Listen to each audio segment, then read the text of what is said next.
ছিল সব আগে থেকে দেওয়া। সোনাদা একটু দেরি করে বলেছেন, আসলে একটু আগে থেকে বললে আমি ঠিক সেই সময় সেই দিন আসতাম, যেদিনকে সবাই এসেছিলেন, কিন্তু আমি সেদিনকে আসতে পারিনি, সেই জন্য আমি দুঃখিত। কিন্তু আমার আসার ইচ্ছে ছিল, তো সেই জন্য আমার মাথায় ছিল যে আমার যেরকমভাবে হোক 19 তারিখের মধ্যে একদিন আসতেই হবে, সোনাদার পুজো দেখতেই হবে এবং বাঁশবেড়িয়ার মানুষের ভালোবাসার টানে আসতে হবে। সেই জন্য আজকে আমি এখানে উপস্থিত হয়েছি আপনাদের সকলের কাছে। এর আগেও বহুবার এসেছি, আমার প্রচারের সময় এসেছি, তারপরেও বাঁশবেড়িয়াতে আসা তো হয়েছেই এবং আগামী দিনেও হয়তো আসা হবে। কিন্তু আপনাদের সকলের ভালোবাসা আশীর্বাদ সবসময় পাশে আছে, সাথে আছে, তাই জন্য আজকে আমি মঞ্চে আপনাদের এখানে দাঁড়িয়ে আছি এবং আজকে হুগলিবাসীর সেবা ইন্দ্রকে নিযুক্ত করতে পেরেছি, আজকে সাংসদ হতে পেরেছি। আমার যে 7টা কনস্টিটুয়েন্সি আছে সেই প্রত্যেকটি মানুষকে আমি সবসময় জানাই করজোড়ে প্রণাম এবং ধন্যবাদ।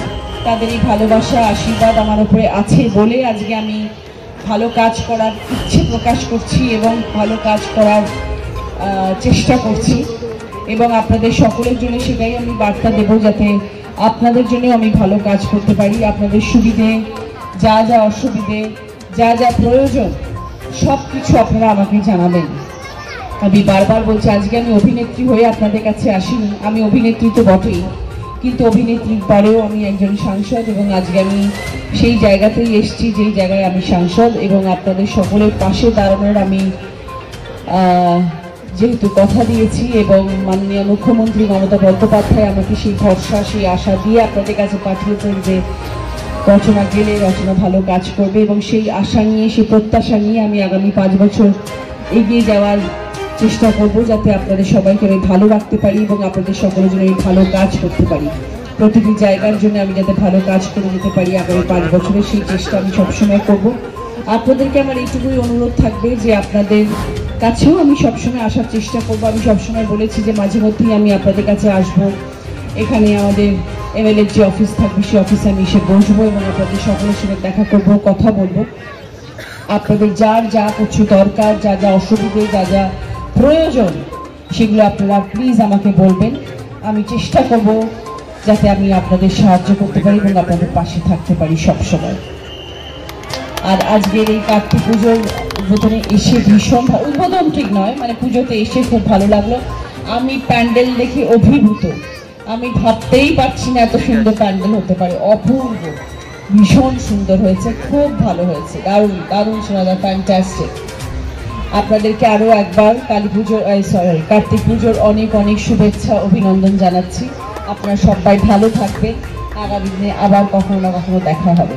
সবাইকে নমস্কার জানাচ্ছি। শুধু আরেকটা আপনাকে ফিল্মে দেখেছি, তারপর জনপ্রতিনিধি হিসাবে পার্লামেন্টে দেখলাম, আপনি এত ফ্লুয়েন্ট ইংলিশে আপনি যে সবার সামনে উপস্থাপনা করলেন যে আমাদের নদীবক্ষ যে বলাগড় বা এইসব সাইডে নদীবক্ষ মানে মানুষ ভেঙে পড়ছে, ওখানে মানুষের বাড়িঘর ভেঙে পড়ছে, সেটা নিয়ে যে আপনি পার্লামেন্টে যে প্রসিডিংটা করেছেন আমাকে এতটা টাচ করেছে।